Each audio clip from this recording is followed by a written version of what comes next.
habilitar el audio. Buenas tardes.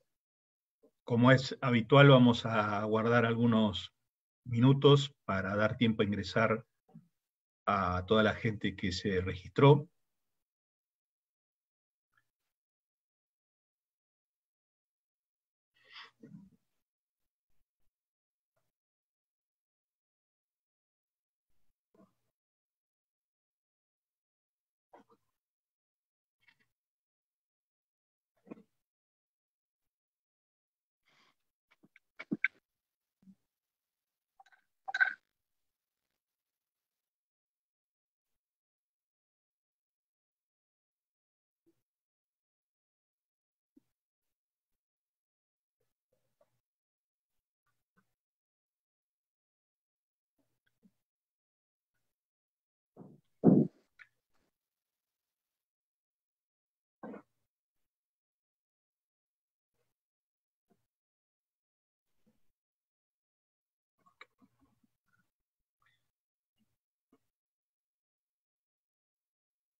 Bueno, ahora sí,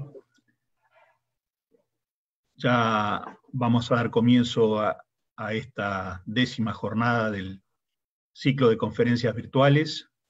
Les damos formalmente la bienvenida y agradecemos el hecho de que estén compartiendo esta charla con nosotros. También quiero agradecer al comité editorial de la revista por el permanente apoyo que hace y que nos ayuda a ir por la buena senda desde el punto de vista académico, no solo en el tema de la revista, sino también en todas las actividades que hacemos, tanto presenciales como ahora virtuales. Quiero también agradecer muy especialmente a las empresas que han patrocinado este ciclo, como es el caso de Biogénesis Bagó, Cava, Betanco, Bonfranken, Zoetis, Calier, Sobet, Productos Agroganaderos, Over, Bovinevet International, Syncrovac, Proagro y Olvet. A todos ellos, muchísimas gracias. Vamos entonces a ir directamente a la presentación de la conferencia de hoy, que lleva por título Pérdidas de gestación por enfermedades no reproductivas en bovinos. Y estará a cargo de dicha disertación Luzbel de la Sota, quien es médico veterinario, egresado de la Facultad de Veterinaria de la Universidad de La Plata. Tiene un máster en control de mastitis y manejo de ordeño, obtenido en la Universidad de Florida en Estados Unidos, y un PhD también en fisiología y endocrinología reproductiva en la misma institución, y realizó un postdoctorado en el laboratorio del doctor Bill Thatcher en el Departamento de Producción Animal de la Universidad de Florida en sincronización de ovulación e inseminación sistemática en ganado lechero. Es diplomado del Colegio Europeo de Reproducción Animal profesor titular de reproducción animal y jefe de servicio de reproducción de la Facultad de Veterinaria de La Plata, investigador del CONICET y director de tesis doctorales y de maestría. Así que, ya sin más dilación, vamos entonces al encuentro de Luzbel. Voy a dejar entonces, Luzbel, ¿cómo estás? Dejar de compartir pantalla, así podés compartir la voz. Bueno, buenas tardes a todos. Esperen que comparto la pantalla y empiezo. Ante todo, quiero agradecer a Sergio por la invitación a participar de este ciclo de charlas o de conferencias en esta situación de pandemia, en donde se nos ha coartado un poco la posibilidad de salir y de compartir con los colegas las experiencias. La charla de hoy un poco va a tratar de apuntar a las pérdidas de gestación por enfermedades no reproductivas, y fundamentalmente lo que voy a hablar es de vacas lecheras. A ver si ahí está. Ahí está. Ahí se ve bien, perfecto, Luzbel. Entonces, ustedes saben que el gran problema que tenemos en lechería es que la vaca quede preñada, y probablemente el segundo problema que tenemos es que de esto pasemos a esto, a la pérdida de gestación, ¿no es cierto? O sea que un poco lo que voy a tratar de charlar hoy a la tarde es hacer un raconto de la clasificación de las pérdidas de gestación, los métodos de estudio de las pérdidas de gestación, cómo afecta la salud posparto a las pérdidas de gestación, y voy a dar dos casos de enfermedades que son no reproductivas, porque normalmente estamos acostumbrados, y creo que los hemos apabullado con datos de todo lo que es enfermedades reproductivas, pero poco se habla de las enfermedades no reproductivas. Y después, un poco como bonus point al final de la charla, les voy a mostrar algunos datos muy nuevos que tenemos de pérdida de gestación por toro, utilizado en la inseminación, algo que no lo teníamos en el plan cuando me invitó originalmente Sergio a dar la charla, pero que me pareció que unas diapositivas al respecto merecían estar incluidas, dado que, bueno, es un tema muy nuevo y por ahí es interesante plantearlo y empezar a tener un poco de feedback por parte de los colegas que están en el campo para que también opinen al respecto de cuán importante puede llegar a ser esto, que lo sigamos mirando o no. Un poco allá por el año 2010, 2011, cuando se hizo el congreso, se hace un congreso cada 4 años de reproducción en bovinos, o en rumiantes, mejor dicho. En el Congreso de Alaska, José Santos presentó un trabajo que para mí fue un poco el disparador para lo que les voy a presentar ahora. Fue uno de los primeros trabajos donde se empezó a hablar sobre el efecto de las enfermedades sobre la fertilidad. Siempre se hablaba de la parte reproductiva, pero no se miraba otras cosas, o se le daba mucho menos de importancia. Por ejemplo, si ustedes miran los trabajos publicados por metritis, endometritis y eficiencia reproductiva, debe haber más de 100, y por mastitis debe haber probablemente menos de 10, y de patas también alrededor de 10. O sea que es poco lo que hay publicado con respecto a este tema. Y particularmente es poco cuando lo miramos en las situaciones de nuestro país. O sea, la mayoría de lo que se publica en Norteamérica y en Europa, con algunas excepciones de Australia y Nueva Zelanda y de Irlanda, que son los únicos países que tienen lecherías bastante similares a la nuestra. Entonces creo que es pertinente que miremos un poco el problema para ver si lo que se está publicando en otros lados se cumple o no se cumple a veces bajo las condiciones nuestras de explotación lechera. Un poco para que vean, esta diapositiva de José es sobre pérdida de gestación. Básicamente estos son datos de Estados Unidos, de la zona de Florida, creo que eran, si mal no recuerdo. Y a mí lo que me llamó la atención es que empezó a disgregar los factores de riesgo de pérdida de gestación, y fíjense que las vacas sanas solamente pierden alrededor del 9% de las gestaciones, mientras que las vacas que ya tuvieron un caso de enfermedad pierden alrededor del 14%, y cuando miramos a más de un caso de enfermedad, prácticamente se duplican las pérdidas de gestación. O sea que acá ya claramente vemos que hay un tema que hay que empezar a mirar, y es cómo afectan las enfermedades a la fertilidad. Recuerden que la mayoría de los casos de mastitis, de cojeras, de otras enfermedades, ocurren siempre en los primeros 150 días de lactancia, que justo es el periodo donde estamos tratando de preñar a la vaca. Por lo tanto, casi es como que estamos, por un lado, tratando de preñar la vaca, y por el otro lado lidiando con un montón de enfermedades que potencialmente pueden afectar la fertilidad. Fíjense que cuando miramos, por ejemplo, problemas del parto, afectan la fertilidad, la pérdida de gestación, casi como si hubieran tenido dos enfermedades. Más endometritis clínica también afecta las pérdidas de gestación. Fíjense que pasamos de 8,9 a 15,1 de pérdida de gestación. Pero fíjense que las dos causas más importantes de pérdida de gestación son dos enfermedades no reproductivas, como mastitis y cojera. Ya después vamos a ver los mecanismos implicados en esto, pero quiero que vean este dato, porque para mí este dato fue muy interesante. Siempre le estábamos poniendo las fichas a la parte reproductiva, a las enfermedades reproductivas, y a veces se deja de lado las otras enfermedades.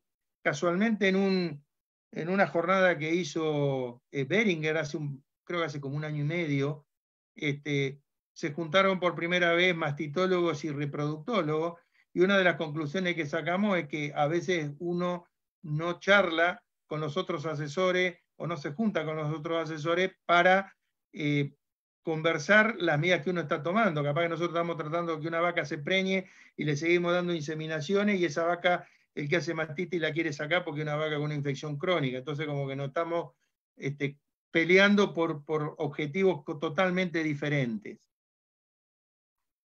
Y acá un poco, entonces, lo quería empalmar con el concepto de enfermedad, o sea, de animal sano enfermo, de la trilogía entre el huésped, el agente y el medio ambiente, y que básicamente todo es una cuestión de manejo.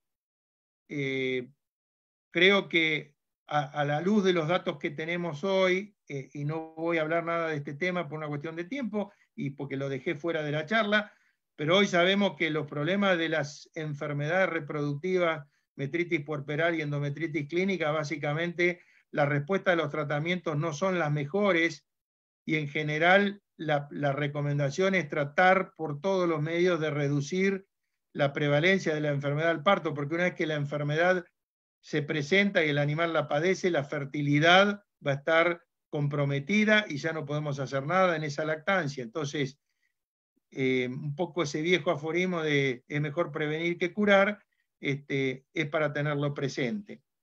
Y cuando miramos el caso particular por ejemplo, de la enfermedad uterina que les comentaba recién, fíjense que hay un montón de cosas que están pasando en el posparto, en los primeros 100 días posparto, que hacen que el animal esté mucho más susceptible a las enfermedades. Probablemente, particularmente por esto que hablamos del manejo. Fíjense que este balance que hay para que el animal se mantenga sano, está regulado por la ingesta de materia seca, el metabolismo energético, cambios hormonales, hipocalcemia, la propia respuesta inmune del animal, y por el otro lado, desde el lado de la bacteria, las especies bacterianas como virulencia, cepa y resistencia a antibióticos, y nivel de contaminación donde está la vaca, el medio ambiente, y la presencia de bacterias, como es obvio. Con esto que quiero decir, que tenemos mucha más chance de que no solamente el animal tenga enfermedades reproductivas, sino que tenga mastitis, cojeras, tenga otra serie de enfermedades, como vimos recién, que van a afectar la fertilidad. Y si bien yo solamente voy a hablar del problema una vez que la gestación ya está implantada, voy a tocar así muy por arriba lo que pasa antes de que la vaca sea inseminada, porque también hay efectos sobre la ovulación, la calidad del folículo y demás. Bueno, un poco para recordar lo que es la parte de desarrollo embrionario y desarrollo fetal. Recuerden que básicamente tenemos el periodo embrionario temprano, que es más o menos del día 0 al día 12, en donde se desarrollan las membranas fetales. El periodo embrionario tardío, que va del día 12 al día 45. Recuerden que en el bovino el momento en que el embrión se posa sobre el endometrio es alrededor del día 18 a 22. Por lo tanto, en el bovino técnicamente no hay, como en el humano y en los roedores, lo que se dice la implantación propiamente dicha en la profundidad del endometrio, sino simplemente que se une por la placenta y se apoya, pero no hay invasión. Y el periodo fetal que ocurre después del día 45 hasta el parto. Históricamente, cuando uno mira la bibliografía, siempre las pérdidas de gestación se dieron en pérdidas o muerte embrionaria temprana, muerte embrionaria tardía y muerte fetal. Básicamente la muerte embrionaria temprana era antes del día 24 de gestación, que era el retorno, lo que sería el retorno normal a un celo, y esa muerte embrionaria podía ser muy temprana, si ocurría desde el día 0 hasta el día 7, o una muerte embrionaria temprana cuando ocurría entre el día 8 y 24. Si la muerte embrionaria ocurre después de lo que sería un retorno al celo normal, estamos hablando de muerte embrionaria tardía, y eso ocurre alrededor del día 25 al día 45. Y básicamente la diferencia más importante que tenemos entre la muerte embrionaria temprana y la muerte embrionaria tardía es que en la temprana no sabemos, o por lo menos clínicamente es difícil detectar que el animal estuvo preñado y por lo tanto retorna al celo con un retorno normal, mientras que cuando hay muerte embrionaria tardía se extiende el intervalo interestro y entonces allí podemos empezar a sospechar de que hay una pérdida de gestación. Y por supuesto, una vez que termina la organogénesis, después del día 45, ya tenemos un feto y a partir de ahí es muerte fetal. Y básicamente eso se manifiesta por el aborto clínicamente cuando se pierde la gestación en la mayoría de los casos. Hay muchísimas revisiones al respecto sobre las causas de muerte, de pérdida de gestación. Básicamente los principales factores son genéticos, edad materna, concentraciones de progesterona en el ciclo previo a la inseminación y posterior a la inseminación, el balance energético durante el posparto temprano, el balance energético alrededor del momento de la inseminación, reducciones súbitas del consumo de materia seca y proteína en la dieta. Ya básicamente son las más comunes. Y yo agregaría las enfermedades no reproductivas, que es lo que vamos a hablar hoy. Por supuesto que tenemos todas las enfermedades reproductivas de origen infeccioso, que no las vamos a incluir por una cuestión obvia, pero que obviamente son las principales causantes. En general acá estamos hablando de causas no infecciosas de pérdida de gestación, que son las que estamos describiendo.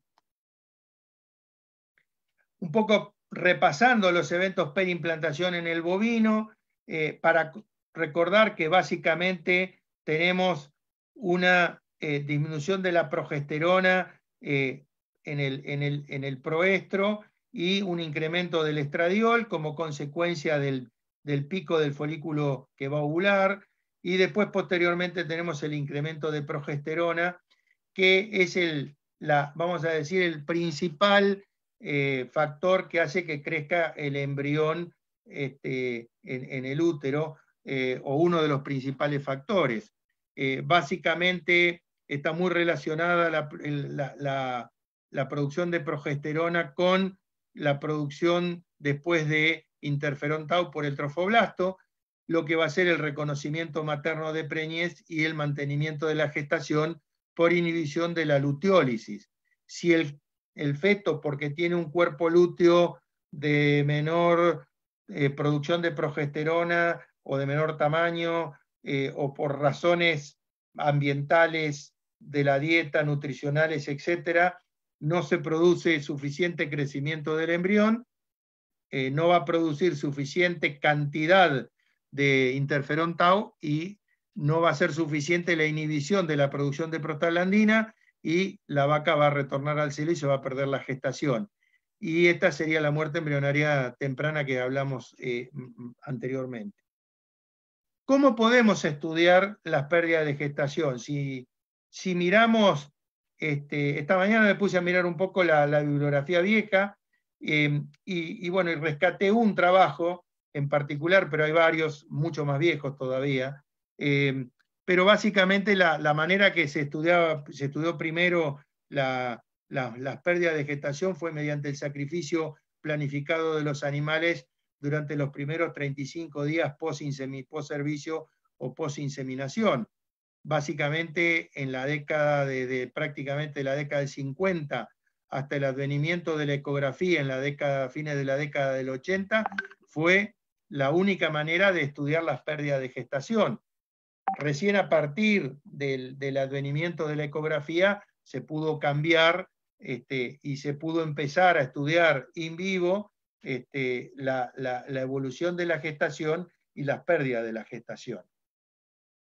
Más recientemente han aparecido dos metodologías nuevas que nos permiten de alguna manera, una en forma más experimental, la otra en forma más práctica, estudiar la gestación y nos permite estudiar el retorno al celo o la posibilidad de que la vaca retorne al celo porque tiene un cuerpo lúteo que ya no produce progesterona porque está entrando en lisis, como es la ultrasonografía Doppler color a partir del día 18 al 21 post-inseminación. Y desde el punto de vista práctico, se está utilizando esta técnica ya a campo con muy buenos resultados. Y desde el punto de vista más experimental o más de estudio desde el punto de vista científico, la expresión de genes estimulados por el interferón tau al día 19 post-inseminación. Aparentemente hay una ventana de tiempo que es entre el día 16 y el día 22-23, en donde el interferón tau escapa del útero, todavía no está muy claro bien cómo es ese mecanismo. La cuestión es que induce genes en otras partes del cuerpo a que produzcan proteínas, y eso de alguna manera puede ser utilizado como un indicador de gestación temprano. Concretamente, se estudia la expresión de genes en leucocitos y esa expresión de genes nos permite saber si el animal está preñado o no está preñado al día 19, día 20. Y por supuesto la ultrasonografía en modo B, a partir del día 28 post-inseminación, ya a partir de prácticamente de principios de los 90, la ecografía se utilizó en forma bastante importante y hoy prácticamente la mayoría de los colegas que están en práctica de ganado lechero utilizan la ecografía de una manera u otra para varias cosas, entre ellas el diagnóstico de gestación y eventualmente, como se ha adelantado el diagnóstico de gestación al día 28-30 post-inseminación, en general se hace una segunda evaluación de la gestación al día 60 y entonces se puede tener alguna evaluación práctica de las pérdidas de gestación. Como les decía esta mañana cuando estaba armando la charla, volví a un viejo trabajo que es de Ayalon, de Israel, del año 78, que fue una de las revisiones que tengo presente más importantes que se han publicado sobre pérdida de la gestación. Fíjense que acá estábamos antes de la ecografía, o sea, la ecografía prácticamente apareció en el 86 y acá estamos hablando del 78, o sea que estamos hablando unos años antes, así que acá la única manera de saber si el animal estaba preñado cuando estábamos hablando de menos de 28 días de gestación, era sin sacrificar el animal y recuperar el útero, abrir el útero, hacer un lavaje y recuperar los embriones y contar la presencia de embriones que se recuperaban con respecto a la presencia de cuerpos lúteos y, o de embriones o de ovocitos sin fertilizar, y de esa manera se podía calcular qué había pasado con esos animales. Fíjense que en este trabajo, en la columna de la izquierda tenemos las vacas normales y en la columna de la derecha tenemos las vacas repetidoras. Este fue uno de los trabajos más viejos de vacas repetidoras, no más viejos, tal vez uno de los más viejos. Los más viejos son los de, son mucho anteriores, que se publicaron en la década del 60, pero este trabajo en particular es uno de los que hace un detallado estudio a los días 2, 3, 11, 13, 14, 16, 17, 19, 35, 42, de la recuperación de embriones en vacas normales y en vacas repetidoras, y encuentra diferencias significativas en la recuperación de embriones entre una y otra vaca, y refuerza el concepto de pérdida de gestación en la vaca repetidora, por causas, a pesar de que el animal estaba clínicamente sano, se perdían las gestaciones y eventualmente retornaba al seno. La segunda diapositiva es otro estudio también de Ayalon del año 78, en donde podemos ver con mayor puntualidad, va al día 4, 5, 6, 7 y 8, 10, y la diferencia entre vacas normales y vacas repetidoras en cuanto a la recuperación de embriones. Fíjense que básicamente acá tenemos una disminución bastante importante de la recuperación de embriones en las vacas repetidoras. Más recientemente, ya estamos hablando año 2015, 2014, se empezaron a publicar trabajos, como les explicaba, en donde se estudiaba muestras de leucocitos de sangre periférica al día 19 post-inseminación, y se evaluaba la expresión de transcriptos de genes, de distintos genes que eran encendidos básicamente por la presencia del interferón tau. Como yo les contaba recién, el interferón tau se empieza a secretar dentro del útero alrededor del día 13, 14, 15, pica al día 16, y básicamente eso, por alguna razón, sale del útero, pasa a la circulación. Esto ocurre nada más que hasta el día 22, después del día 22 empieza a bajar y no se puede detectar, básicamente en esta ventana de tiempo entonces podemos nosotros, en función de la expresión de estos genes en leucocito, predecir si la vaca está preñada o no está preñada, e incluso si ha perdido la gestación, porque disminuye la cantidad de interferón tau de los genes, la producción de estos dos genes, como consecuencia de menor concentración de interferón tau. O sea que es bastante fino el resultado que se puede obtener. Acá pueden ver dos ejemplos. Son vacas no preñadas, las barras negras, y vacas preñadas, las barras blancas. Y lo que podemos ver son las diferencias entre las vacas que no están enfermas y las vacas que están enfermas, cómo hay una diferencia en el porcentaje de preñez y de vacas vacías. Básicamente, entonces se puede utilizar como una herramienta muy útil para no solamente estudiar las pérdidas de gestación, sino también para determinar la sensibilidad y especificidad de la técnica de evaluación del flujo del cuerpo lúteo, del flujo sanguíneo en el cuerpo lúteo por Doppler color al día 19, y de esa manera saber exactamente si estamos teniendo falsos positivos, falsos negativos, y si estamos teniendo buena sensibilidad y especificidad en la técnica. Acá podemos ver los cuerpos lúteos y podemos ver, podemos ver la diferencia entre la foto A y la foto D, donde podemos ver el grado de vascularización que tiene el cuerpo lúteo. Básicamente el cuerpo lúteo C y D y el B son cuerpos lúteos de gestación, el A es de no gestación.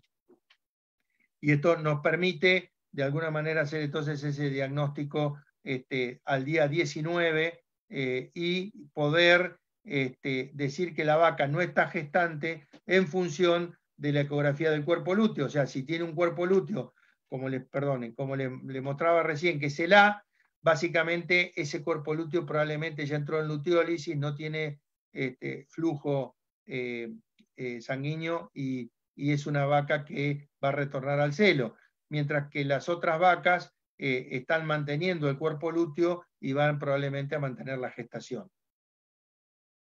En la diapositiva esta podemos ver el diagnóstico de gestación por modo B, básicamente el que utilizamos a diario en la práctica. Acá se puede ver claramente la vesícula, se puede ver, por un lado, podemos ver acá el cuerno, parte del cuerno, y acá podemos ver el cuerno gestante, acá podemos ver la vesícula, acá podemos ver el embrión. La ventaja que tiene la ecografía obviamente sobre la palpación es que podemos ver la viabilidad del embrión e incluso podemos predecir la viabilidad del embrión, si está bajando la viabilidad y si la viabilidad no es la que corresponde, si se va a perder la gestación. Y acá podemos ver una pérdida de gestación, o sea, un embrión que ya está se ha empezado a desintegrar. Se puede observar claramente que la vesícula se han perdido los bordes, no contiene un líquido amorfo adentro, un contenido amorfo, no se ve el embrión como se veía anteriormente, y probablemente también el contenido del líquido está disminuido adentro del útero para la gestación, la edad gestacional que corresponde a este animal. A raíz de que se empezaron a hacer muchos protocolos de inseminación a tiempo fijo en la década del 90, una de las cosas que se hacía es cuando se empezaba a resincronizar o cuando se empezaba a evaluar la eficiencia reproductiva de los protocolos, es volver a hacer una segunda evaluación de la preñez algunos días más tarde, como podemos ver acá, primera y segunda diagnóstico de gestación. Acá tenemos una columna con el intervalo de días, y acá podemos ver las diferencias en pérdida de gestación en los distintos trabajos que se hicieron en esta revisión de Paul Fricke de la Universidad de Wisconsin. Y podemos ver que básicamente tenemos variaciones que van desde el 28 hasta prácticamente el 3% del trabajo de Silk, que es en Irlanda, es pastoril, y la mayoría del resto de los trabajos son en estabulación, son un poquito mayores las pérdidas de gestación.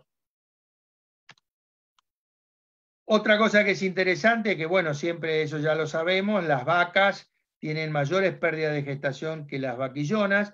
Fíjense que el perfil de la curva es bastante similar, pero el porcentaje de pérdidas es bastante menor en las vaquillonas comparado con las vacas.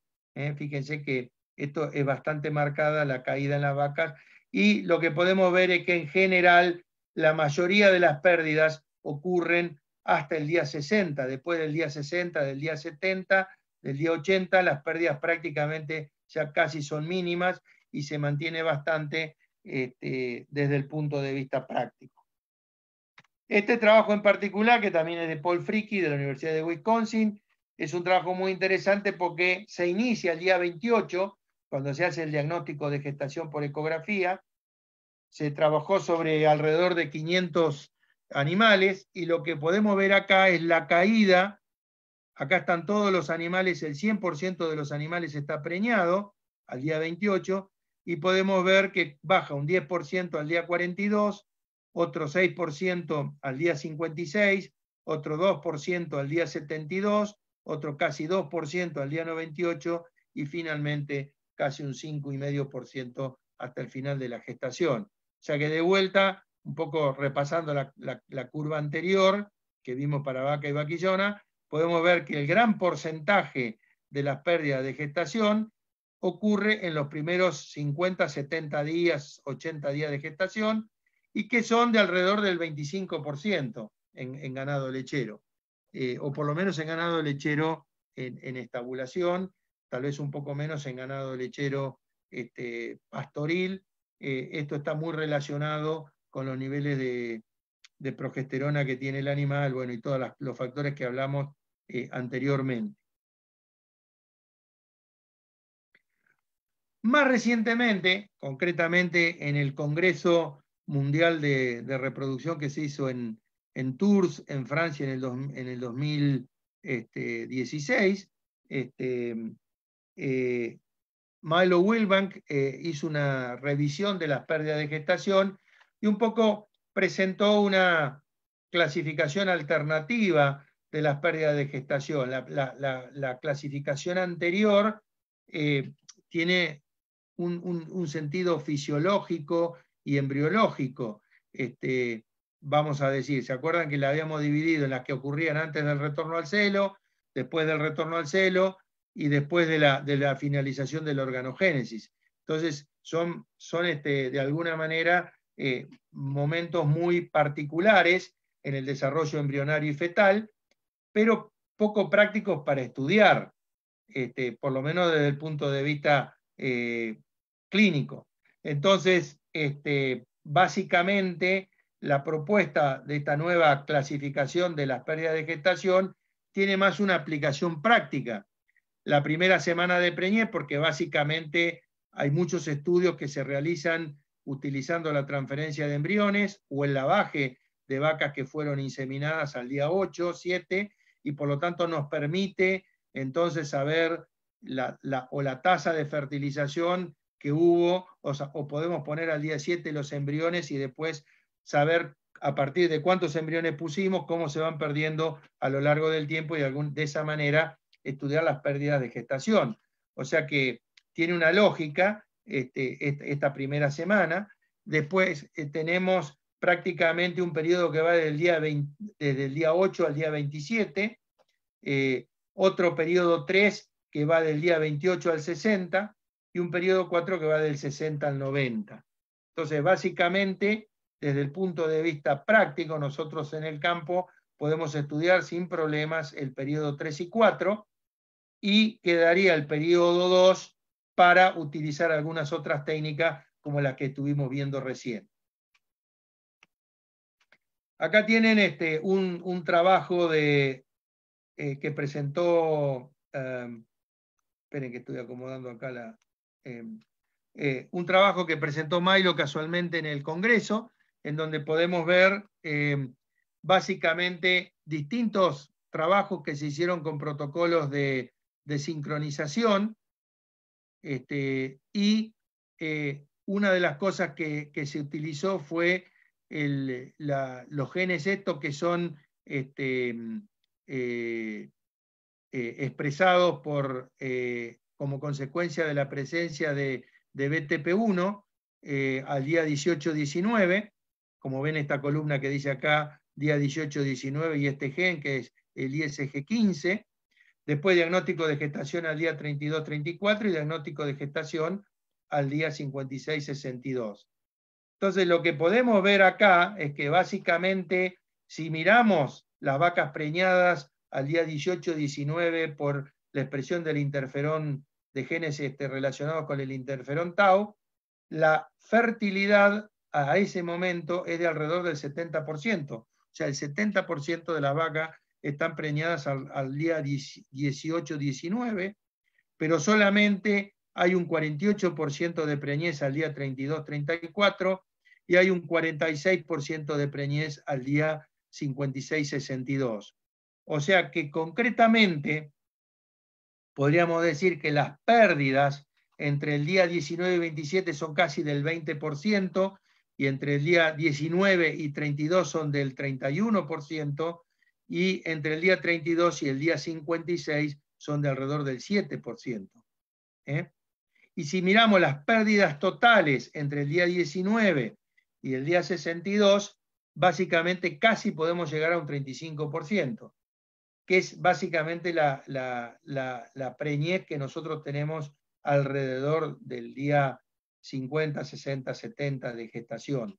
O sea que fíjense que la posibilidad de utilizar distintos métodos de diagnóstico de gestación, la expresión de genes inducidos por la BTP1 al día 18-19 y después la combinación con ecografía a partir del día 27 en adelante, nos permite llegar a la conclusión de que las pérdidas de gestación en el ganado bovino no son tanto los animales evaluados, pero se imaginan que es bastante costoso y bastante difícil realizar las pruebas estas que estamos hablando de expresión génica, se hacen todas con PCR, o sea que hay que sacar una muestra de sangre, llevarla al laboratorio refrigerada y dentro de las 4 horas procesarla y hacer después la PCR de esas muestras.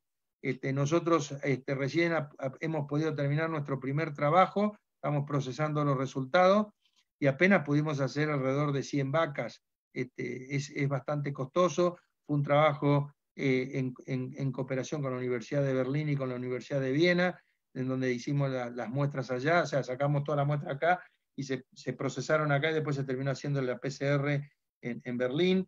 Pero lo que quiero decir es que esto no es una cosa que podemos hacer en grandes cantidades, o por lo menos por ahora. Es bastante limitado el número de animales que se pueden realizar. Primero por una cuestión operativa, el tiempo que pasa desde que se saca la muestra y se procesa es muy corto, tiene que estar refrigerado y la muestra tiene que ser tratada con bastante velocidad. Nosotros apenas podíamos sacar las muestras en Bransen y traerlas hasta la facultad para poder procesarlas, así que se imaginan que era una cuestión de logística importante.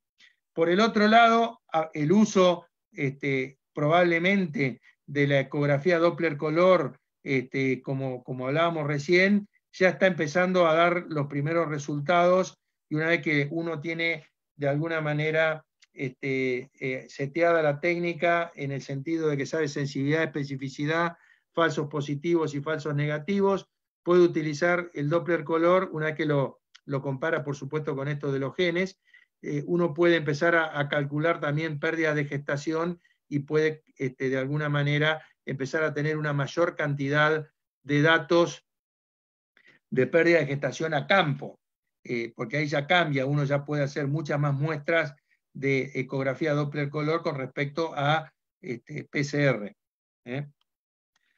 Bueno, cuando miramos la parte del periodo 3, del día 60-90, fíjense que ya acá las pérdidas de gestación son menos del 2%, o sea, es muy poca la pérdida de gestación que tenemos en este momento. Bueno, entonces ahora vamos un poco a hablar sobre la caracterización de las pérdidas, o sea, los trabajos que hemos hecho nosotros para caracterizar pérdida de la gestación en Argentina. En particular, una de las cosas que nos propusimos fue empezar a estudiar la pérdida de la gestación con ecografía, y lo que vimos es que la mayoría de los trabajos siempre hablan de la primera pérdida de gestación. O sea, la mayoría de los trabajos que se han hecho son trabajos de sincronización e inseminación a tiempo fijo, que se mira al día 28-30 la gestación, como le mostré anteriormente en la diapositiva, y después se vuelve a reconfirmar la preñez al día 60 y se saca la pérdida que hubo entre esos dos. Pero es solamente la primera inseminación, no las inseminaciones siguientes o las gestaciones siguientes. Así que uno de los objetivos que tuvimos en este trabajo casualmente fue estudiar más allá de la primera gestación. Ustedes dirán, ¿cuántas más? Y bueno, ahí nos empezamos a sorprender. en general hay 2, 3 y hasta 4 gestaciones en una lactancia, a veces en una vaca. No son muchas, pero existen. Entonces, el objetivo fue caracterizar las pérdidas de gestación y lo que nos interesaba de alguna manera ver era cómo estaba relacionada la pérdida de gestación con los días de gestación y los días de lactancia, por un lado, y por el otro lado, si esto estaba afectado por las enfermedades, como vamos a ver más adelante. Básicamente se tomó un set de datos bastante grande, se tomaron lactancias que fueron entre 2010 y 2016, no 2015 como dice ahí, 2016, y que tuvieran al menos 150 días de lactancia y diagnóstico de gestación. Y la determinación de la pérdida de gestación se realizó de 4 maneras, o sea, en primera instancia, que el veterinario que hacía la revisación cada 14 días encontrara en el momento que hacía el diagnóstico de gestación una pérdida de la gestación, esa era la obvia, y esas se clasificaban como reabsorciones. En general, estas tenían entre 28 y 42 días. Después, la segunda manera en que se terminó la pérdida de gestación fue mediante los celos e inseminaciones post diagnóstico de gestación. O sea, la vaca se diagnosticaba, se estaba en celo, se diagnosticaba vacía normal, y entonces ahí se tomaba la fecha del celo como fecha de la pérdida de la gestación. La tercera manera de detectar la vaca que había perdido la gestación era que tuviera un tacto vacía, o sea, un diagnóstico de gestación vacía posterior a la preñez, o sea, es una vaca que perdió la gestación, pero que no se la vio en celo, y por lo tanto, cuando se la vuelve a palpar o se la vuelve a hacer ecografía, se detecta vacía. Y por último, las que perdían la gestación en forma manifiesta y que se veían como un aborto. Entonces se tomaba la fecha del evento. Bueno, acá pueden ver un poquito como para que tengan una idea y relacionando lo que veníamos hablando con la presencia de enfermedades, qué diferencias hay de pérdida de gestación de acuerdo al número de lactancia y si las vacas estaban sanas o habían tenido enfermedad durante los primeros 150 días de gestación, de lactancia. Fíjense que lo primero que podemos ver es vacas sanas, es vacas que no tuvieron eventos por lo menos clínicos de enfermedad, o sea, que no tuvieron metritis puerperal, que no tuvieron endometritis clínica, que no tuvieron piómetra, que no tuvieron retención de membranas fetales, que no tuvieron problemas de patas, que no tuvieron problemas de mastitis. Básicamente las dividimos de acuerdo al trabajo de Ribeiro en no reproductivas y reproductivas, y por supuesto encontramos vacas que no tuvieron ninguna, vacas que tuvieron no reproductivas, o sea, mastitis y pata, vacas que tuvieron las reproductivas, que son metritis puerperal, endometritis, piómetra, y vacas que tuvieron las dos cosas en el periodo de estudio. O sea, que tuvieron reproductivas y no reproductivas. Fíjense que tenemos en primera instancia la lactancia acá a la izquierda, primera lactancia, segunda lactancia, tercera o más, y básicamente qué pasa con las pérdidas de gestación.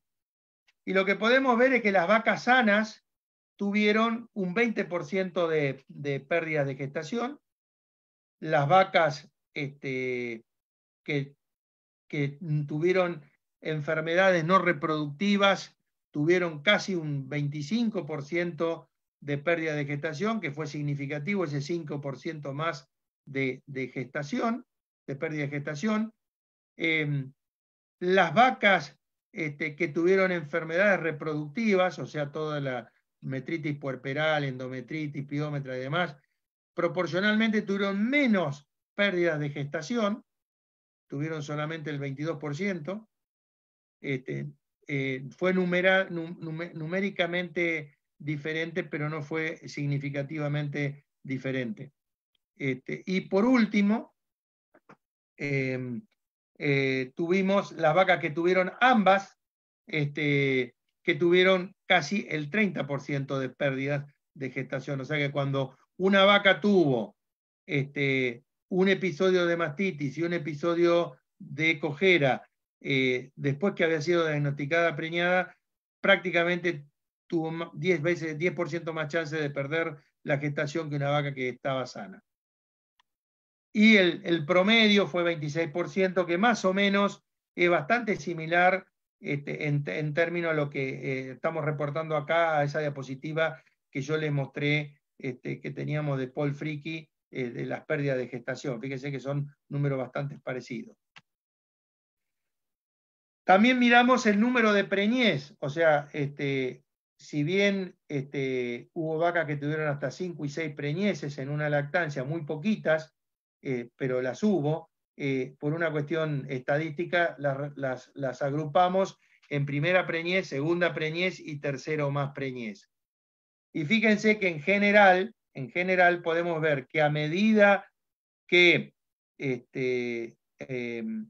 aumenta la lactancia, disminuye las pérdidas de gestación. O sea, las de primera lactancia en general hay una interacción, hay la de primera lactancia, la primera preñez pierden menos y pierden más en la tercera preñez, mientras que las de tercera preñez se invierte, pierden más la primera preñez y pierden menos al final la tercera preñez.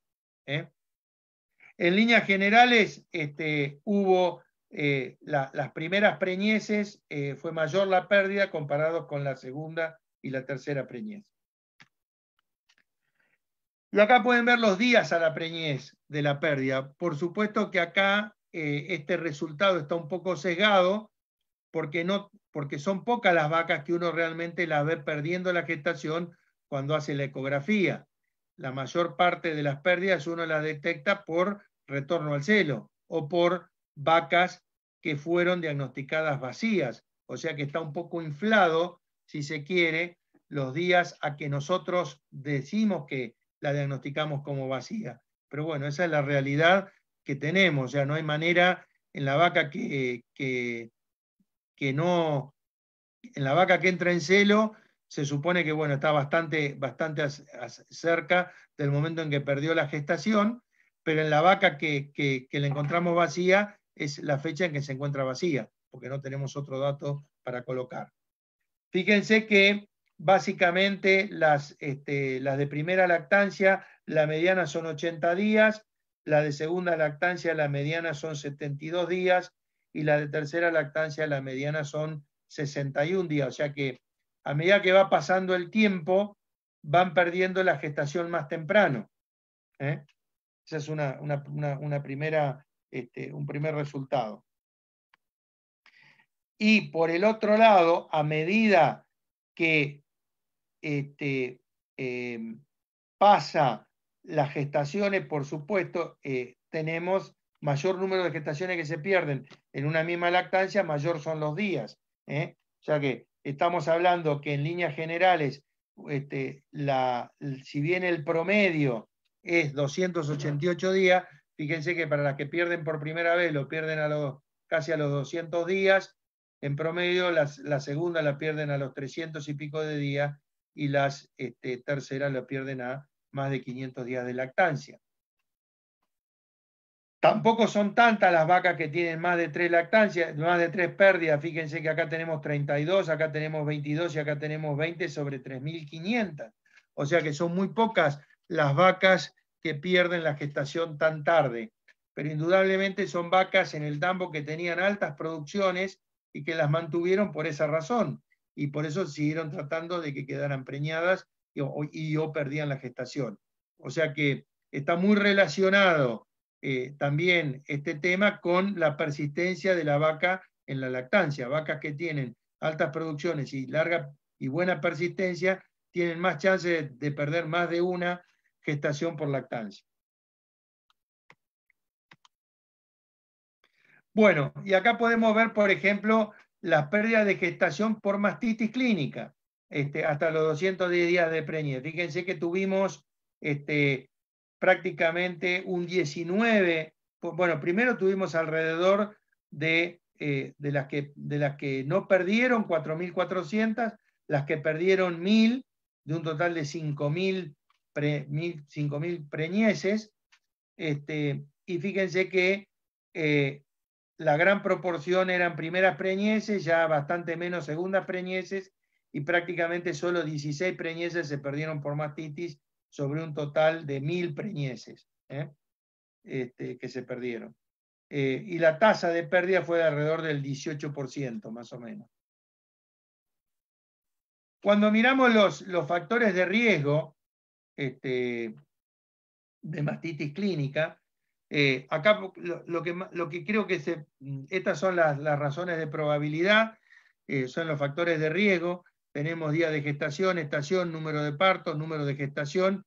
Obviamente todo es significativo, pero me interesa en particular que miren esta parte de arriba de la diapositiva, los días de gestación. Si el episodio de mastitis ocurre antes de los 30 días post-inseminación, casi hay 6 veces más chance de que pierda la gestación que la vaca control, que es la vaca que tiene más de 90 días de gestación, que se toma como referencia. O sea que una vaca que tiene 90 días de gestación es 1, la vaca que tiene 30 días de gestación y que tiene el episodio de mastitis, antes de los 30 días tiene 6 veces más chance de perder la gestación. Si el episodio ocurre entre el día 31 y 60, son casi 4 veces, y si ocurre entre el 60 y el 90, son 2 veces y media, y recién a partir del 90 lo tomamos como referencia. O sea que fíjense el efecto que tiene tener un episodio de mastitis clínica, particularmente en los 30 días posteriores a la inseminación.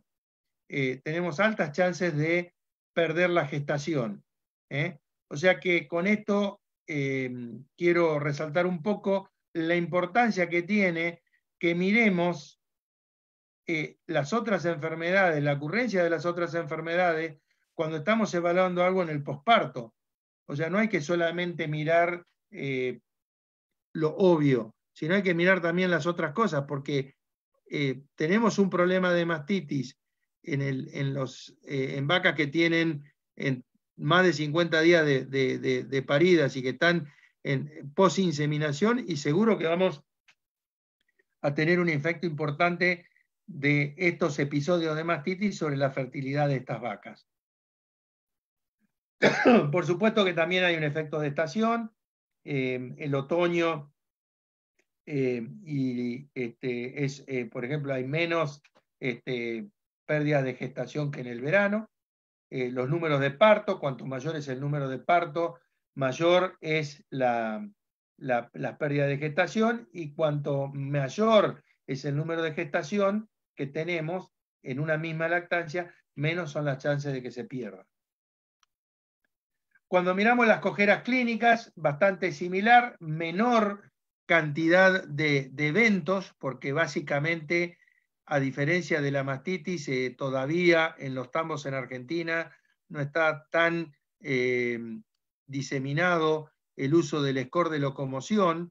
La mayoría de los tambos hoy prácticamente hacen evaluación de los chorros, o sea, durante el preordeñe, y después hacen células somáticas, mientras que muy pocos tambos han implementado el score de locomoción para detectar tanto en forma sistemática, porque ese creo que es la palabra, en mastitis se detecta en forma sistemática, cojeras no se detecta en forma sistemática, y por lo tanto la prevalencia de cojeras es bastante menor, pero no porque haya menos, sino porque no se diagnostican en forma sistemática. De todas maneras, como pueden ver acá, tenemos bastante menos casos de pérdida de preñez por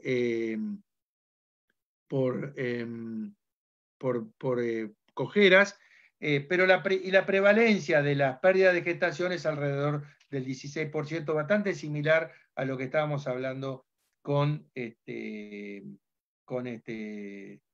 mastitis. Y acá el efecto de la cojera, contrariamente a lo que nosotros esperábamos, no fue tan marcado. En general, la mayoría de los trabajos publicados afuera indican que siempre las cojeras son mucho más, afectan mucho más la fertilidad que los casos de mastitis. En este caso, nuestro factor de riesgo fue no tan alto, pero fue importante. Si ustedes recuerdan, era casi 6 para los casos de mastitis, y acá estamos hablando de 3,5. O sea que una vaca que tiene un episodio de cojera dentro de los 30 días posteriores a la inseminación, prácticamente tiene 3 veces y media más chance de perder la gestación que una vaca que no tuvo, que tuvo el episodio a partir del día 91. Esa sería básicamente la comparación. Fíjense que se mantiene el efecto de la cojera hasta el día 60, y recién a partir del día 60 baja 2 veces más chances de perder la gestación, y por supuesto 1 en el de 90, que es la referencia. Tenemos un efecto de número de parto. Las vacas que tuvieron mayor número de parto tuvieron más chances de tener pérdida de gestación por cojera, y no encontramos número de gestación, probablemente porque no tuvimos tantas gestaciones perdidas como por casos de cojera como lo tuvimos de mastitis, y no tuvimos la posibilidad de detectar el efecto. Bueno, ¿cómo se explica un poco los mecanismos por los cuales cuando tenemos un caso de cojera o cuando tenemos un caso de mastitis se afecta la gestación? Bueno, básicamente, cada vez que hay un proceso inflamatorio, hay liberación de citoquinas. Y esas citoquinas básicamente actúan de dos maneras sobre la reproducción. Una actuando sobre el eje hipotálamo, hipófisis, ovario, en donde hay una disminución de la secreción de GnRH y DLH, y por lo tanto hay menor soporte de LH al cuerpo lúteo, menor producción de progesterona eventualmente, y eso trae, como les expliqué más temprano, menor crecimiento del embrión y como consecuencia menor producción de BTP1 y mayores chances de que se pierda la gestación. Por eso que tenemos esos factores de riesgo tan altos, tanto para patas como para mastitis, dentro de los primeros 30 días de gestación, porque todavía es muy sensible a este mecanismo. Por el otro lado, las citoquinas liberan prostaglandina, y entonces se produce la lisis del cuerpo lúteo, la disminución de la progesterona y la pérdida de la gestación. Y, por supuesto, tenemos otros efectos sobre la temperatura corporal, etcétera, que bueno, son menores y más difíciles de cuantificar, pero que básicamente afectan el desarrollo embrionario temprano. Un detalle que no lo mencioné acá, pero que es importante que lo tengan presente, que esta disminución de la GnRH y de la DLH que tenemos acá, que básicamente afectan el patrón de secreción de las hormonas, también puede afectar un folículo dominante previo a la ovulación. O sea que no solamente tendríamos un efecto, yo acá no lo cubrí por una cuestión de tiempo, pero tenemos datos al respecto. Básicamente también podría disminuir la fertilidad si tuviéramos un episodio de mastitis o de patas 1 o 2 semanas antes de la inseminación. Lo que pasa es que, bueno, ahí ya es un poco más fino que hay que hilar para explicar las cosas, pero básicamente hemos detectado esa disminución en la fertilidad en vacas que han tenido episodios de mastitis y episodios de cojera, con respecto a vacas que no lo han tenido y que están sanas y que tuvieron mayor fertilidad, las vacas sanas, que las vacas que tuvieron las enfermedades.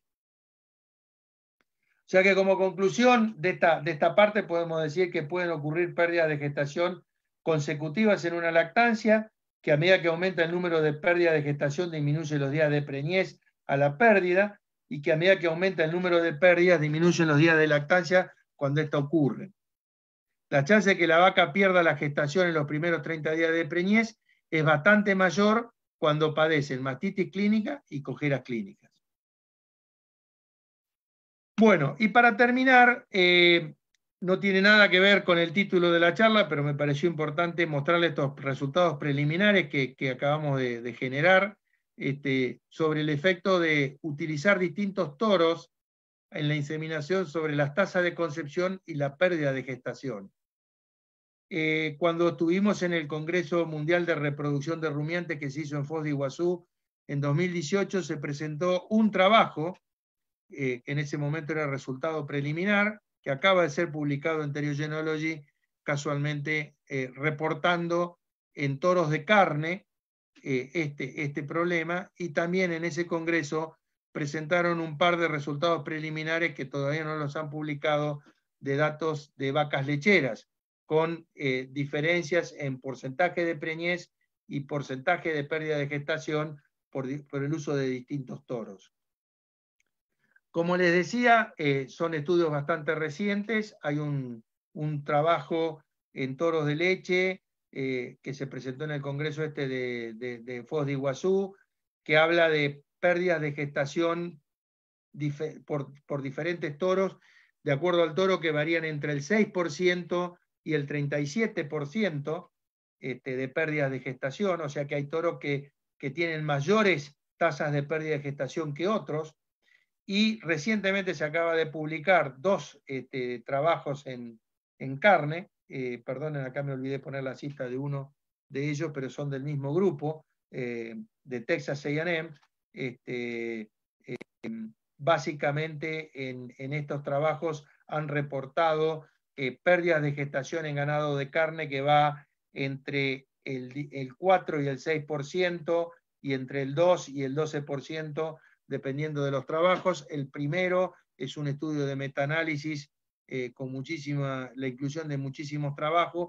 El segundo es un trabajo muy específico, en donde se midió en un rodeo de la universidad las pérdidas de gestación por toro, y se detectó que fue entre el 2 y el 12%.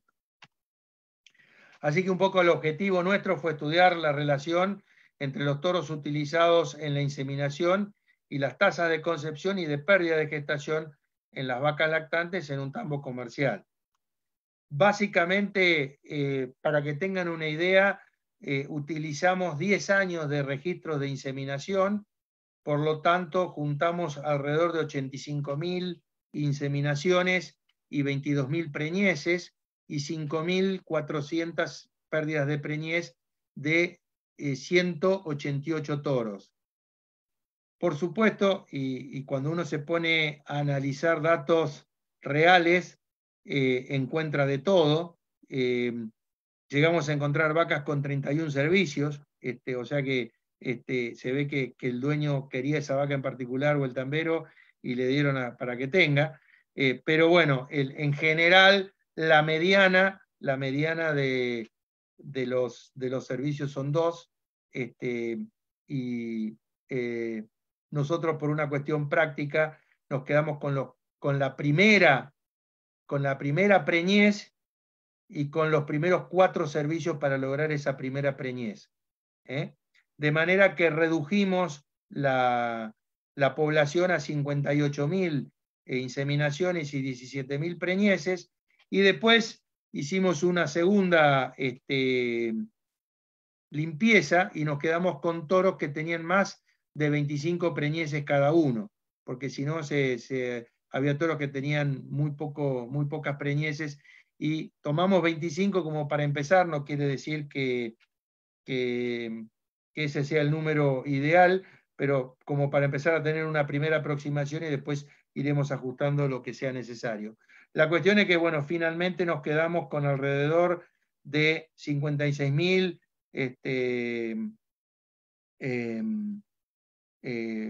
preñeces, 56.000 inseminaciones y 4.400 pérdidas de preñez, y 16.000 preñeces, con 119 toros. Y bueno, lo que es interesante, ahora cuando empezamos a mirar esto por número de inseminación, los resultados concuerdan bastante en la primera parte con lo que vimos anteriormente. Tal vez varían un poco en el sentido de acá usamos más años para tener más inseminaciones. En el anterior trabajo usamos 6 años, acá usamos 10, para poder tener un mayor número de inseminaciones y poder tener mayor cantidad de preñez por toro, pero fíjense que básicamente no cambió mucho las pérdidas de gestación. En la columna esta de acá de la izquierda tenemos la preñez a la primera inseminación es del 31%, a la segunda del 29%, a la tercera del 29% y a la cuarta o más inseminación es del 27%. O sea que en promedio nos está dando más o menos un 30% de preñez para la primera gestación de la lactancia. Y las pérdidas nos da bastante parecido a lo que vimos anteriormente, alrededor del 26%. Tal vez el número puede variar un poco de acuerdo al número de vacas que incluimos por el tipo de análisis que estemos haciendo. Por supuesto que hay un efecto de lactancia y hay un efecto de estación del año sobre el porcentaje de preñez.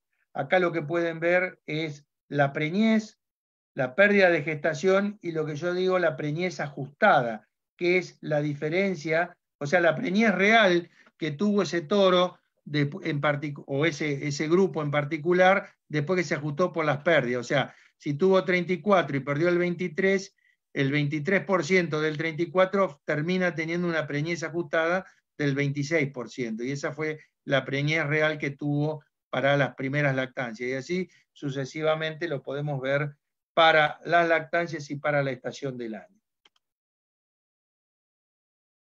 Me interesa que vean acá por número de inseminación, lo que vimos recién.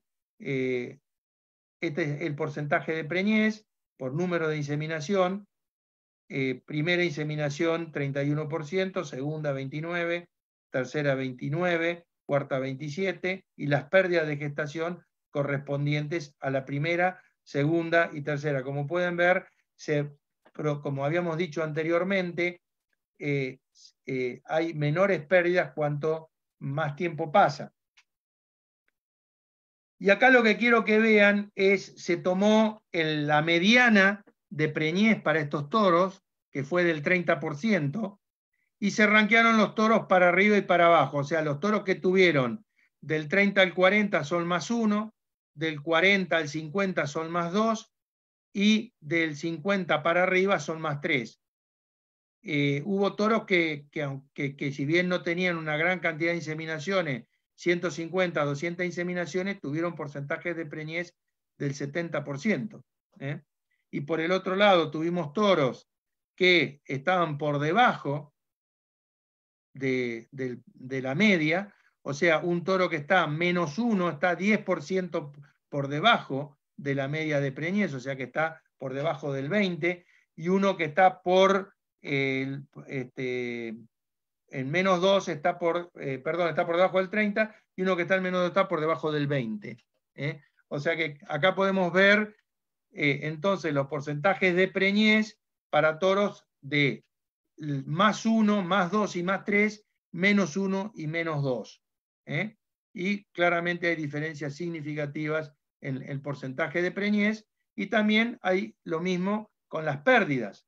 Fíjense que las pérdidas, que es la columna que le sigue, tenemos la misma situación. O sea, los toros, de acuerdo a cada grupo, tienen un porcentaje de pérdida, y después la tercera columna tenemos la preñez ajustada de cada grupo. O sea que, por ejemplo, la preñez ajustada para el grupo más 3 es del 61, para el grupo más 2 es de 32, y para el grupo más 1 es de 23. Para el grupo menos 1 es de 19, y para el grupo de menos 2 es 14.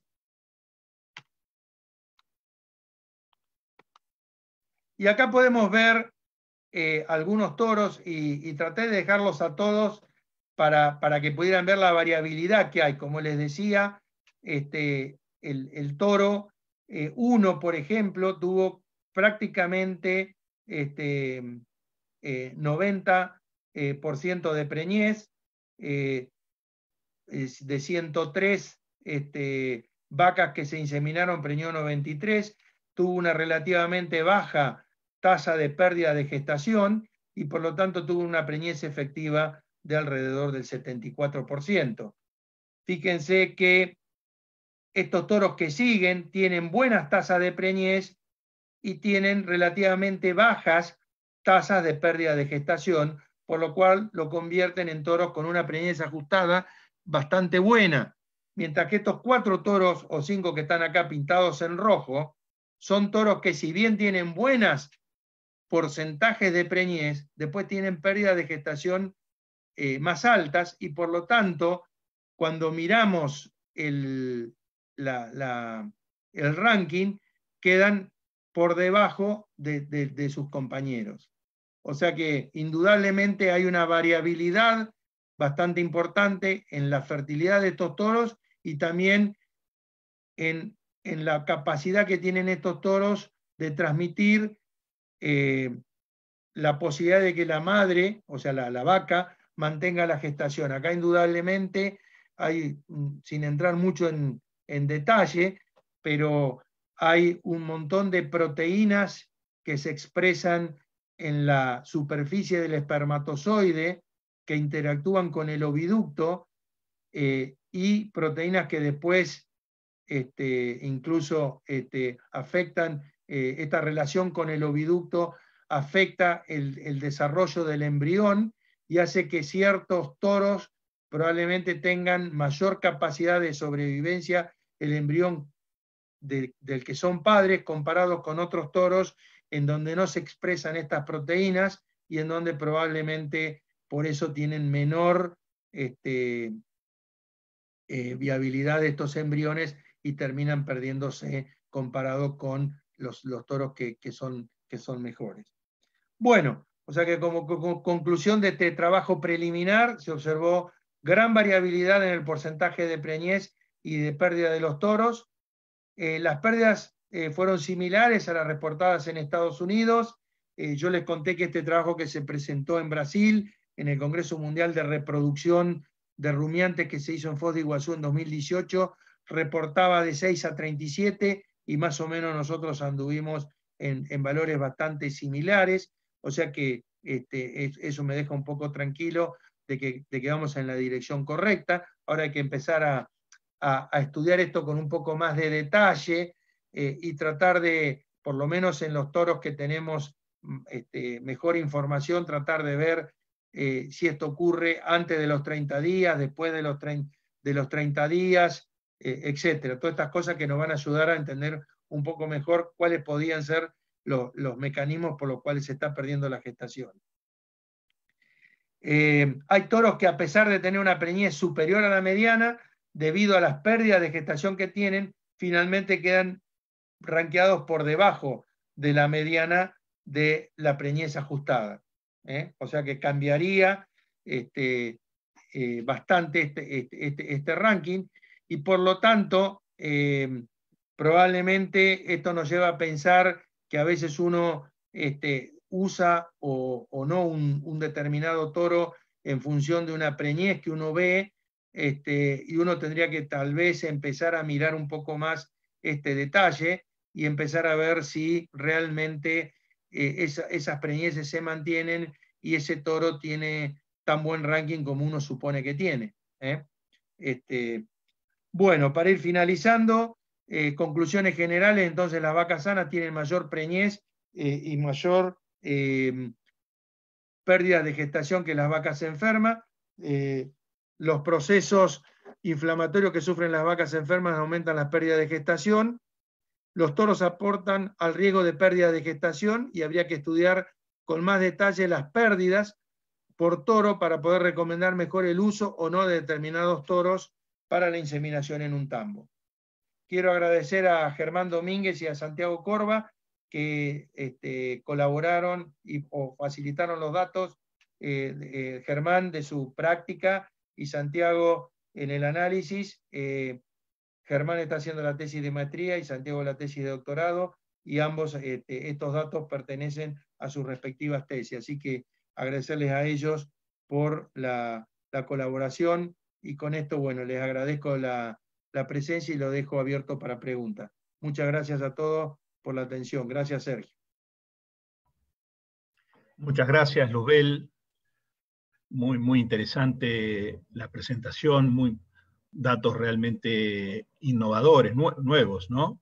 ¿Sí? Así que te agradezco enormemente.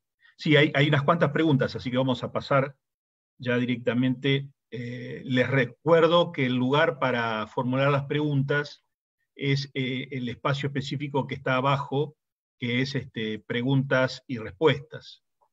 O sea, allí por favor y no a través del chat. Se ha sumado Giovanni. ¿Cómo está, Giovanni? Bien. ¿Qué tal, Giovanni? Buenas tardes. Te pregunta Mauricio Garcés, dice, ¿el metabolismo lipídico cómo afecta a la salud del útero? Bueno, hemos visto varios, o sea, tenemos varios trabajos en donde miramos los NIFAs, ácidos grasos no esterificados, y hemos visto el efecto que tiene particularmente la caída de condición corporal, en nuestros casos a veces desde antes del parto, en algunos lugares, cómo eso afecta el balance energético negativo y de alguna manera favorece la presentación de las enfermedades del posparto. Y en particular, si miramos, porque a veces uno no sabe qué viene primero, ¿no? Hay algunos trabajos que hablan que primero viene la disminución de la ingesta de materia seca y como consecuencia de eso se agudiza el balance energético negativo. Hay otros que hablan de que la misma enfermedad produce una disminución del apetito del animal y eso agudiza el balance energético negativo, pero en conclusión se produce en general, no me acuerdo ahora de memoria, pero creo que por arriba de los 400, 500 mil equivalentes de ácido graso no esterificado empezamos a tener mucho más riesgo de tener metritis puerperal, por ejemplo, en el posparto. Héctor Nava Trujillo te pregunta qué tan prolongado puede ser el efecto de la mastitis sobre la pérdida de gestación. ¿Puede el número de partos de la vaca ser un factor que afecte la intensidad del efecto de la mastitis? El trabajo de José Santo, que fue uno de los primeros que se hizo cuando él estaba en Tulare, él demostró que el efecto de la mastitis desaparecía después del día 60, prácticamente. Y nosotros prácticamente lo encontramos entre el 60 y el 90. O sea, ahí ya la gestación es lo suficientemente grande como para bancarse la liberación de prostaglandina, la disminución de la GnRH, del LH y todo eso, porque prácticamente no hay disminución en la pérdida de gestación a partir desde ese momento por caso de mastitis clínica, ¿no? O por caso de mastitis subclínica con conteo arriba de 400.000 células. Y puede ser que el número de partos, dice, de la vaca sea un factor que afecte la intensidad del efecto de la mastitis. Y probablemente, o sea, pero ahí ya entramos en una cuestión más del manejo de la mastitis y un montón de cosas más que de esto. En general, lo que vimos es que los días de gestación probablemente hacen más a todo esto por supuesto que la edad es importante, pero el momento en que ocurre me parece que es lo más importante de todo. Lo otro, por supuesto, que tiene efecto, pero comparativamente el riesgo no es tan importante como lo es el momento. ¿Se acuerdan que estábamos hablando de 6 contra 1 y pico? O sea que cuando uno hace factores de riesgo, está cuantificando, y bueno, es mucho más importante el momento que todo lo demás. Bien. Rafael Vera te pregunta, ¿qué porcentaje considerarías de pérdida de gestación en el verano por estrés calórico y en qué etapa es más frecuente? Y te agradece por la conferencia. Yo creo que el problema El problema es justamente, bueno, un trabajo que vos viste, lo presentamos acá a Taurus para que fuera publicado. Esa fue una de las preguntas de los referí. Yo creo que como acá está yendo después del día 60, o sea, hasta que detectás la pérdida de la gestación, estás hablando en general después del día 30. El efecto del estrés térmico no es tan grande. O sea, lo que en ese caso, el efecto del estrés térmico es que vas a tener menor fertilidad al diagnóstico de gestación, pero no vas a perder muchas más gestaciones entre el día 30 y 60 por el efecto del estrés térmico. ¿Me explico? El mayor efecto siempre está cuando la preñez es más chica. O sea que en el verano el mayor efecto lo vas a ver cuando la preñez es más chica. De hecho, el simple hecho de utilizar transferencia de embriones en vez de hacer inseminación ya mejora la fertilidad un 10%, porque pasás el periodo más crítico del embrión, que son los 7 primeros días. Así que me parece que tiene efecto, pero comparativamente no es tan importante como lo tiene en una gestación chica. Bien. Guillermo Muso te pregunta si han evaluado las vacas que tienen pérdida de gestación en su primera lactancia, cómo se comportan en las sucesivas lactancias. Eso es un tema que nos queda pendiente para revisar, o sea, para revisar. Lo hemos mirado y aparentemente no es repetible, no sería repetible, pero no tenemos el dato posta a posta final. Esto es una primera aproximación. Es un tema que nos queda pendiente porque es un análisis complicado. El hacer este análisis simplemente de los tiempos posteriores a la inseminación nos llevó como 6 meses a encontrar la vuelta. Y me olvidé de mencionar, tuvimos la cooperación de Javier Sánchez, que está en la Universidad de British Columbia, en Canadá, que es codirector de la tesis de Santiago, que él realmente nos ayudó bastante en la parte analítica para encontrar la vuelta de cómo cómo analizar las pérdidas de gestación en el tiempo, porque ¿qué nos pasaba? Que al principio mirábamos las pérdidas de gestación y al final de tener un caso de matitis después del día 60 resultaba protector y era que estábamos de alguna manera analizando mal los datos. O sea que no es fácil hacer estos análisis, requiere de un conocimiento de estadística bastante importante y de un manejo de datos. En ese sentido, Santiago es el computer wizard, el mago de los datos, y eso es fundamental porque tener una buena base de datos limpia y usable es la base para poder hacer todo lo demás, ¿no?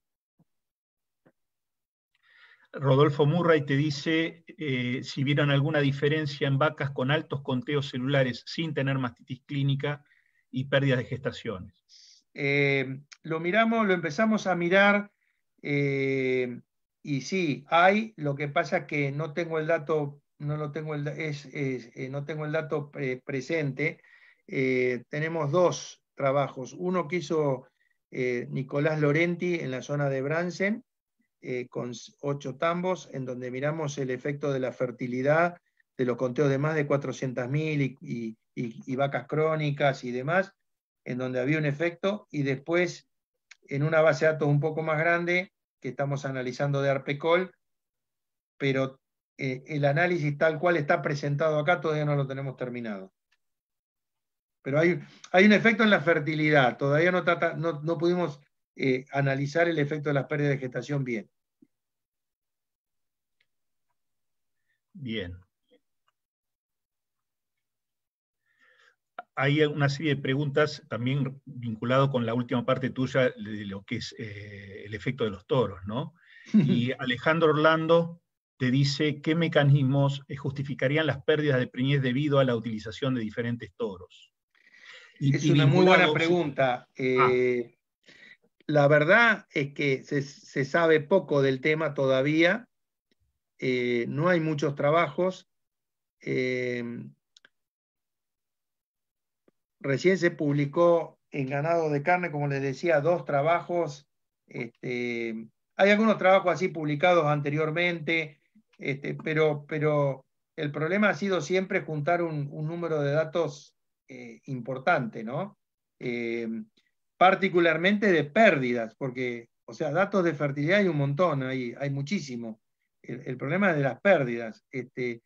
Todavía no hay muchos estudios en donde uno, y más en carne, por ejemplo, no está tan diseminado el uso de la de ecografiar nuevamente las vacas para ver qué pérdida hubo, como se hace relativamente ya bastante común en tambo. O sea, en tambo, si haces diagnóstico de gestación al día 28, generalmente haces una ecografía alrededor del día 60 y eventualmente alguna ecografía más al final para asegurarte de que la vaca no está vacía.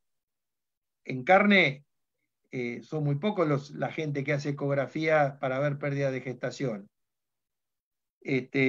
Nosotros hicimos algunos trabajos acá en la década del 90 y pico, 2000, cuando empezamos a hacer inseminación a tiempo fijo en carne, y tenemos resultados bastante parecidos, alrededor de entre el 5 y el 12%, el 10% de pérdida de gestación entre el día 25 y 50, que era cuando hacíamos el diagnóstico de gestación. En leche hay mucho más datos. ¿Y qué factor es el que afecta? Y eso es bastante difícil de determinar porque primero hay que empezar, que es un poco lo que les decía, hay que empezar a mirar cuándo ocurre la pérdida. O sea, empezar a relacionarlo con el momento. Tal vez estos estudios que hemos visto para las vacas, cuando se hagan para el toro, uno va a poder decir, bueno, ocurrieron antes del día 19, del día 19 al día 32, del día 32 al día 60, porque eso de alguna manera puede empezar a indicar cuál es la causa. Cuando uno mira las revisiones y cuando mira los trabajos, hay una revisión muy buena que la tengo acá, de Pat Lonergan, que es de Irlanda, y básicamente habla mucho de la interacción de la proteómica del semen o sea, todas las proteínas que expresa cada toro en la superficie del espermatozoide y que de alguna manera esas proteínas después le permiten varias cosas, aquello, por ejemplo, las acuaporinas están relacionadas con los canales de calcio y con la fertilidad, ya se ha demostrado en algunas especies. Hay otras proteínas que interactúan con el oviducto y eso de alguna manera favorece o no ciertas cosas que se deben producir y que deben en última instancia favorecer el desarrollo del embrión o no, porque básicamente eso es lo que pasa en la práctica. O sea, que el embrión ese desarrolle como consecuencia de la interacción que tuvo con el oviducto hace que ese embrión pueda sobrevivir o no. El oviducto y después el útero, obviamente, ¿no? O sea que hay mucho por hacer acá. Esto es relativamente nuevo y supongo que habrá que buscar con estudios bastante más finos, ¿no? Que hay. Hay ya algunos estudios de proteómica, de RNA-seq en toros para estudiar la expresión de los genes en ciertos toros con respecto a otros, qué genes funcionan y cuáles genes no funcionan, como para empezar a tener una idea de qué mecanismos pueden estar involucrados. Pero son estudios complicados, porque después hay que relacionarlos con fertilidad y con la pérdida. O sea que ahí es donde se complica, ¿no? Por eso no va a ser fácil explicar esto. Pero es una primera aproximación. Sería muy machista pensar en que todo el problema está en la vaca y nada está en el toro.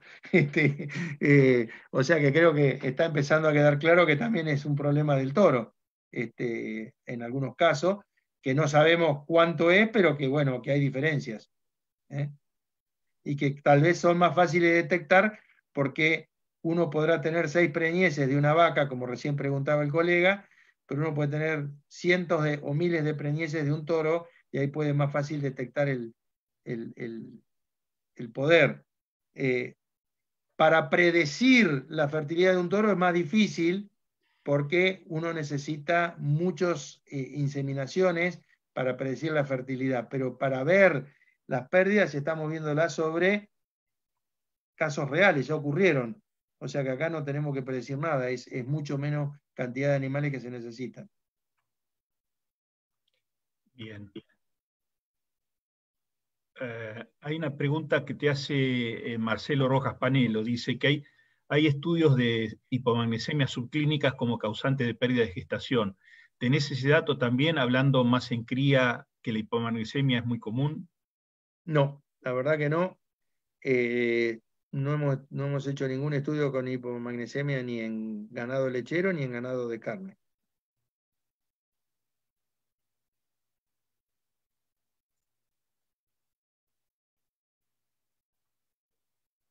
Bien. Dice si el estrés metabólico estará influenciando en mayor grado en vacas de primer parto. El estrés metabólico. Cuando habla de estrés metabólico, más concretamente, ¿a qué se refiere? Sí, tenemos que preguntarle a Reyes Galavis, por favor, si amplía ese concepto y vamos avanzando sobre otra pregunta. Néstor Formia dice, ¿la consanguinidad que tienen algunos tambos al usar toros emparentados puede ser una causa de pérdida? Sí, hay un trabajo de Matt Lucy del año 2000 y algo de que por qué la baja fertilidad en la vaca lechera, cuando el auge del cuestionamiento de la alta producción sobre la fertilidad, y Matt en ese trabajo habla de que podría llegar a haber hasta un 15% de inbreeding en el ganado lechero, y que esa podría ser una causa de infertilidad y de pérdida o sea, y de pérdida de gestación, ¿no? Y fíjense que cuando se hace un cruzamiento por ejemplo, de Jersey con Holstein, mejora la fertilidad como consecuencia del vigor híbrido.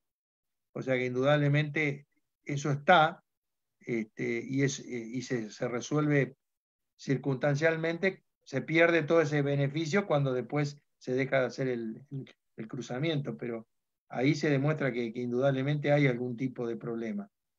No hay mucho trabajo, pero en ese trabajo en particular habla de hasta un 15% de inbreeding. Porque básicamente, si mal no recuerdo, ese trabajo dice que son 10 toros los padres de todos los toros y de todas las vacas que andan dando vuelta en los últimos 30, 40 años. Bien, Mario Sautón te dice, ¿cuál sería tu opinión sobre los test diagnósticos de gestación a los 20 días, sabiendo que la pérdida será tan grande? ¿Tiene futuro su aplicación en forma masiva?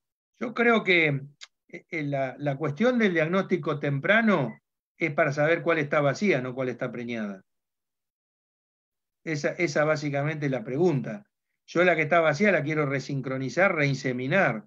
La que esté preñada es un problema si la pierde, pero fíjate que el impacto, o sea, si yo tengo del 100% de las preñadas, después pierdo un 20%, estoy perdiendo una de cada 5 vacas preñadas, o sea que no es tan grave. Ahora, si yo dejo el 66% de la vaca vacía, 1 o 2 semanas más vacía, estoy perdiendo un montón de tiempo. Entonces, me parece que siempre es más el beneficio que el costo. Yo lo que busco es saber cuál está vacía para reinseminarla rápido, no cuál está preñada. Bien. Sergio Villalba te dice cómo diferencia, cómo determina si la pérdida es por fertilidad del toro o una patología previa de la vaca. Es una buena pregunta. Yo creo que acá, como estás teniendo ¿No? N, se supone que aleatoriamente vas a tener las mismas chances de tener una vaca en un lado que en el otro. Pero lo estuvimos charlando y esa es lo estuvimos charlando con Santiago, esa es su principal preocupación, porque sabemos que en tambos a veces un toro se lo pone cuando ya la vaca ha tenido una pérdida o sea, hay toros que están por razones económicas se ponen como segunda opción. Entonces, ahí también podemos tener algún sesgo que habrá que tratar de ver cómo se puede separar para no sesgar el resultado de ese toro en particular. No sé si queda clara la cuestión. ¿Me explico? O sea, no todos los toros tienen la misma chance de ser utilizados en el tambo. Esa es la realidad. Por distintas razones. Porque por ahí viene una crisis y entonces hay que bajar los costos y se usa toro más barato, porque determinado toro lo utilizan para la primera inseminación y otro para las segundas, terceras, cuartas o qué sé yo. Entonces, eso todavía no lo hemos podido meter en el análisis y no sabemos cuánto puede estar afectando realmente el resultado. Pero tampoco nos parece que va a ser fácil hacerlo, porque lo que uno ve es que los toros están dispersos en todas las inseminaciones. O sea que es difícil no sé, todavía tenemos que hablar con la gente de estadística y tenemos que hablar con Fito Canté, que es genetista, para que nos dé una mano en este tema, a ver si podemos mejorar el análisis y tratar de ser más fino para separar una cosa de la otra.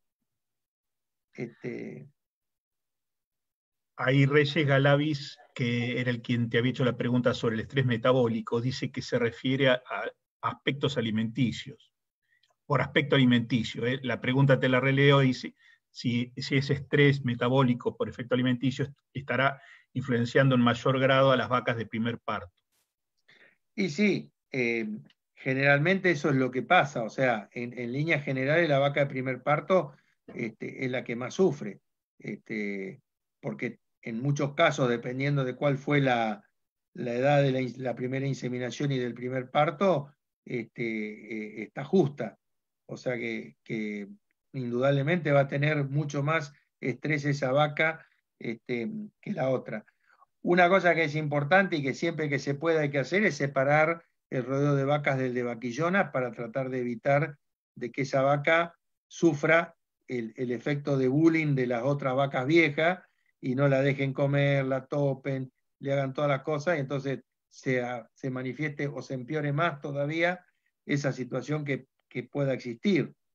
Eso particularmente pasa en los rodeos chicos, en donde no hay a veces capacidad de dividir el rodeo de vaquillona y de vaca, de cabeza, cuerpo y cola, y entonces se pone todo junto porque si no, no se puede manejar. Son muy chiquitos los rodeos. Pero en los rodeos medianamente grandes que tienen la capacidad de separar vaquillona, que la vaquillona no está amedrentada por la vaca vieja para comer, si el manejo es más o menos aceptable, no debería ser un efecto tan grande.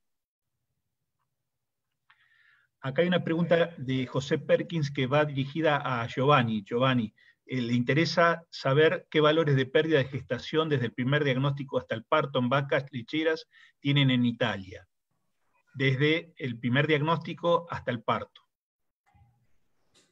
Allora,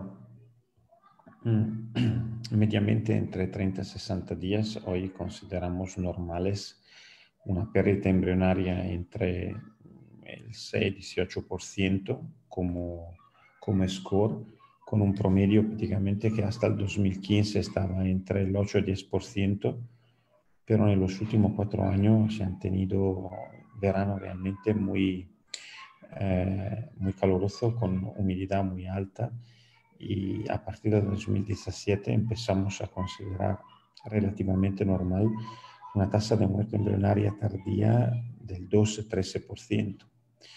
Después, tras 61 y 90 días, hoy se considera normal una pérdida fetal temprana entre un 0,5 hasta un 2%, hablando de pérdida de fetales de gestación singular. Si hablamos prácticamente de mellizo, se habla de un 8% entre 60 y 90 días con con gestaciones bilaterales y hasta un 30, 32, 35% con los monolaterales. Y después, entre 91 y 260 días como aborto, entre el 2 y el 4%. Allora, se yo pongo todo junto, llegamos prácticamente tranquilamente entre 30 días y 260 días a una pérdida muy cercana del 20%, 22%. Yo creo que el tema hoy no es preñar las vacas, sino mantener las gestaciones, ¿no? Y me pareció que la charla de esta noche nos permite de abrir los ojos sobre un tema que es exactamente muy frustrante porque no tenemos muchas veces la respuesta. Porque el título de la charla es muy indicativo, ¿no? Pero en realidad hoy estamos descubriendo que tanto infecciones virales, en particular el BVD, pero también el herpes virus tipo 1, afectan a los ovarios y a la calidad de los embriones y al aspecto inmunitario. Y otros bacterios como la Coxiella burnetii o la clamidia pueden producir muerte embrionaria tardía, y también la neospora es un indicador biológico porque puede presentar una muerte embrionaria entre 30 y 60 y fetal, pero siempre condicionado a estrés inmunitario, ¿no? Quindi, in realidad, también cuando hablamos de causa no infecciosa, es todo muy relativo, porque la causa infecciosa puede producir un estrés inmunitario que es la consecuencia que permite, abre la puerta a otra causa no infecciosa por determinar la pérdida del embrión. Así que realmente yo creo que el challenge por los próximos años será exactamente lo que se ha presentado, que Luzbel ha presentado fantásticamente esta noche, que es un challenge, una desafío muy importante por nosotros que trabajamos en el campo a diferentes niveles por intentar de descubrir una estrategia por reducir el efecto. Hoy se habla mucho del cow comfort, ¿no? El housing. Yo creo que es un aspecto muy importante. El aspecto del toro me ha impresionado ver los datos de esta noche, ¿no? El tema que hoy tenemos dos problemas. De un lado, tenemos la genómica que está modificando mucho todo lo que es la selección, porque trabajamos con un número de toros muy, muy corto, muy limitado, y por un tiempo muy corto, ¿no? Al menos en vaca de leche. Y esto nos complica mucho la evaluación de todo ese dato, ¿no? Pero creo que es un terreno de investigación impresionante, seguramente impresionante. Y te agradezco mucho, Luzbel, porque realmente me ha gustado muchísimo. Muchas gracias, Y nos Giovanni. permite realmente de abrir un campo de trabajo de investigación extraordinario. Muy bien, muchísimas gracias. Gracias, Luzbel. Gracias, Giovanni. Ha sido realmente muy interesante la charla de hoy, de esta tarde, noche para vos, Giovanni. Y bueno, agradecerte nuevamente, Luzbel, la Gracias participación. a vos por la invitación. Es un placer siempre, Sergio. Bueno. Vamos a continuar. Adiós, Giovanni. Hasta luego, Vamos Giovanni. a continuar, antes de cortar, como siempre, haciendo un poco el anuncio de las próximas charlas y un sorteo también sobre el final. Así que vamos a...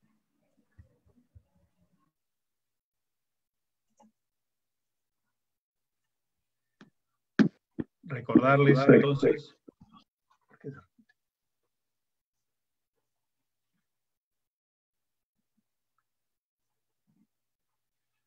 cuáles son las próximas charlas que vienen la semana próxima. Tenemos el jueves 30 la charla sobre fisiología de la ESG y actualización en la aplicación de ESG recombinante en bovinos, a cargo de Luciano Cataño y Gabriel Bo, espacio auspiciado por Sovet. Y el viernes 31 cerramos el ciclo con el uso de minerales en reproducción, a cargo de Guillermo Mattioli, espacio auspiciado por Biogénesis Vagó. Vamos a hacer entonces ahora el sorteo de suscripciones a la revista. Como la modalidad que usamos siempre, ya hacemos un presorteo de un número mayor y van a ser asignados los premios a las personas que estén presentes. En este caso, Roberto Ostolaza, Guillermo Muso,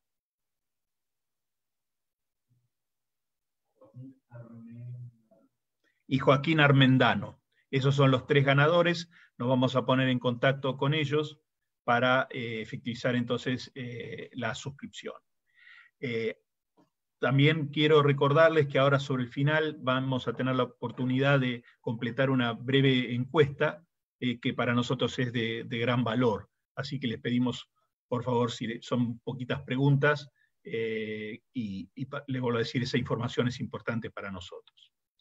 Así que bueno, nada más que volver a agradecer a las empresas, agradecer a ustedes que están allí presentes. Otra vez, Luzbel, muchísimas gracias, y nos reencontramos, Dios mediante, el jueves próximo. Gracias a todos, buenas tardes. Un placer. Buenas tardes.